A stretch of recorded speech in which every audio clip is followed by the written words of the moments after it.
Halo, Assalamualaikum warahmatullahi wabarakatuh. Salam sejahtera semua. Turunan dari fungsi trigonometri. Soal pertama misalnya ini, fungsinya adalah f(x) itu cos 3x. Tetap, pertama kita harus hafal turunannya ya. Turunan dari fungsi trigonometri, turunan dasarnya. Yang ini bro. Fungsi 1 dulu nih.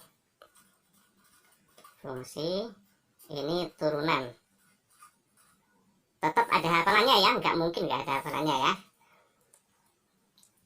Pertama fungsi trigonometri itu sin, kemudian cos, tan, kotan, sekan, kosekan. Nah misalnya gini bro.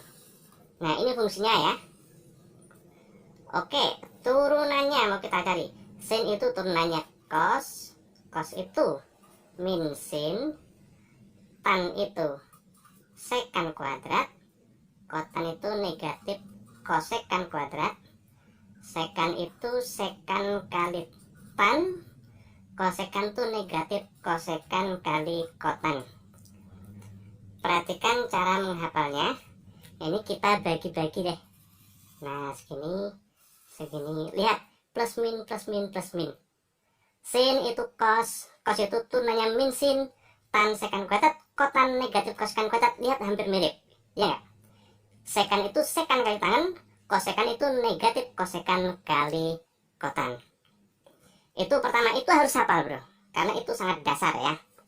Berikutnya, nah ini dia, ini hanya istilah yang saya ciptakan ya, untuk memudahkan mengingat ya.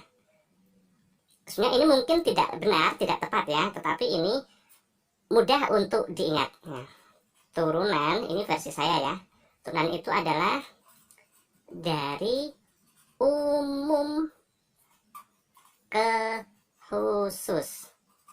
Ini hanya supaya mudah diingat aja bro. Sebentar, saya kasih kotak. Nah ini penting. Oke, berikutnya kita coba ke soal. Pertama, f(x) itu cos 3x. Turunannya dari umum ke khusus. Dari umum itu maksudnya yang paling luas ruang lingkupnya bro. Yang paling luas mana? Oh, cos. Ini bukan cos kali 3x loh ya. 3x itu sudut di dalam cos ya. Jadi cos 3x, bukan cos kali 3x. Cos 3x. Jadi yang paling luas itu cosnya. Di dalam cos ada 3x, berarti berikutnya adalah 3x. Dari umum itu maksudnya yang paling luas, berarti cosnya dulu bro. Nah turunannya, f aksen x nya atau turunan, berarti cos turunannya min sin. Sudutnya tetap 3x, ini nggak berubah ya. Jadi turunan itu cos. Habis itu di dalam cos itu 3x, diturunkan turunannya 3. Nah gini bro, dikali 3. Dari umum ke khusus ya. Yang paling luas, udaranya ada, turunkan juga. Dan dikali 3. Ingat, yang dikali 3 itu bukan 3x, tapi min sin 3x. Jadi, ini kalau penulisannya yang umum ya, angka letakkan di depan, berarti negatif 3 sin 3x. Nah, seperti ini. Oke, kita lihat contoh kedua. Contoh kedua, misalnya saya punya fungsi, misalnya gini deh, f(x) itu sekan 5x, misalnya gitu. Turunannya sekan, berarti yang paling luas tuh sekannya. Turunan sekan itu apa? Sekan kali tangan. Tulis aja sekan kali tangan. Sekan kali tangan. Sudutnya tetap ingat, sudutnya nggak berubah. Ini 3x tetap 3x, 5x tetap 5x ya. Ini juga 5x. Nah sekan itu turunnya itu, di dalam sekan ada 5x, turunkan juga. Turunannya adalah 5 dikali 5. Nah seperti ini bro ya. Umumnya penulisan adalah yang 5 ini angka diletakkan di depan, berarti ini jadi 5 sekan 5x tan 5x. Nah, turunannya seperti ini. Saya masih punya satu soal lagi. Ini yang ketiga. Misalnya fx-nya, nah ini saya bikin yang kompleks ya, biar pemahamannya lebih utuh. Fx-nya misalnya sin pangkat 3 x kuadrat min 5 pangkat 4. Nah, misalnya gini, kita mau cari turunannya, fx dan x-nya. Dari yang paling umum. Nah, biar kelihatan, sin pangkat 3 itu sebetulnya adalah sin, sudutnya itu x kuadrat min 5 pangkat 4 dipangkatkan 3. Nah, ini sama ya. Pangkat 3 di sini sebenarnya semuanya itu pangkat 3 gini sebenarnya.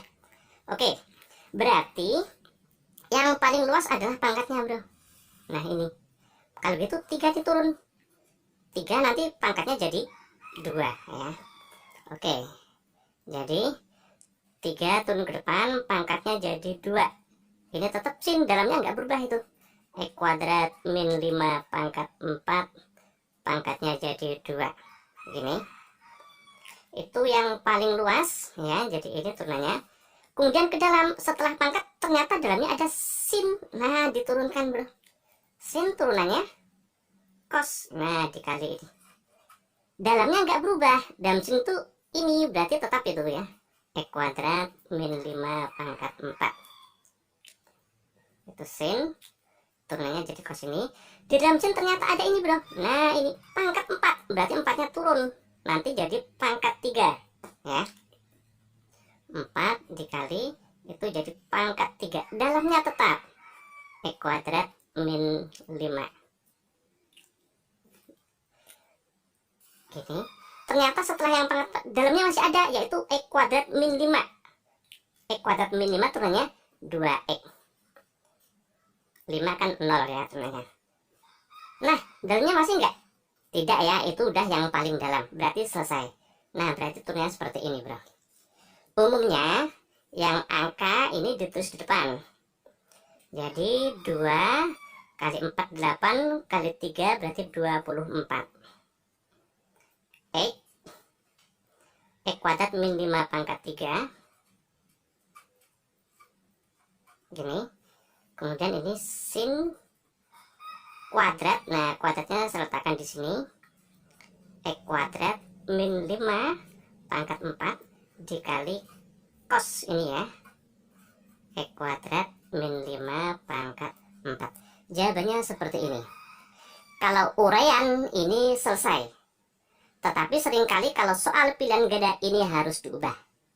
Dan favorit mengubahnya itu kemana, bro? Lihat, ini ada sin sama cos yang sudutnya itu sama. Pangkatnya beda ya, tapi ini sudutnya sama. Nah, biasanya ini sering diubah ke sini. 2 sin A cos A ini sering diubah. Ayo, apa enggak rumusnya? Apa ini? Sudut rangkap ya, yaitu sin 2A. Nah, diubah ke situ. Nah, ini kita ubah ke sana. Karena ini harus muncul 2 sin cos, berarti 2 sin cos. Kalau gitu ini kita bagi 2, berarti 12x. X kuadrat min 5 pangkat 3. Nah, 2-nya saya letakkan sini. Kan sama itu, 24x ya. Sin cos, kalau gitu saya tulis sin cos dulu. X kuadrat min 5 pangkat 4. Cos X kuadrat min 5 pangkat 4. Tapi ini sinnya baru pangkat 1, padahal pangkat 2. Jadi dikali sin lagi, bro. Pangkat 1 ya. Nah, seperti ini. Nah, perhatikan yang ini.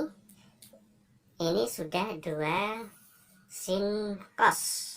2 sin cos dengan sudut yang sama. Berarti seperti ini, 2 sin A cos A ini ya. Berarti ini jadi sin 2 kalinya, sin 2 kali sudutnya. Ini tetap 12x. X kuadrat min 5 pangkat 3. Yang ini berubah menjadi sin 2 kalinya. 2 kali X kuadrat min 5 pangkat 4. Yang segini jadi ini, bro. Yang ini tetap sin X kuadrat min 5 pangkat 4. Nah, seperti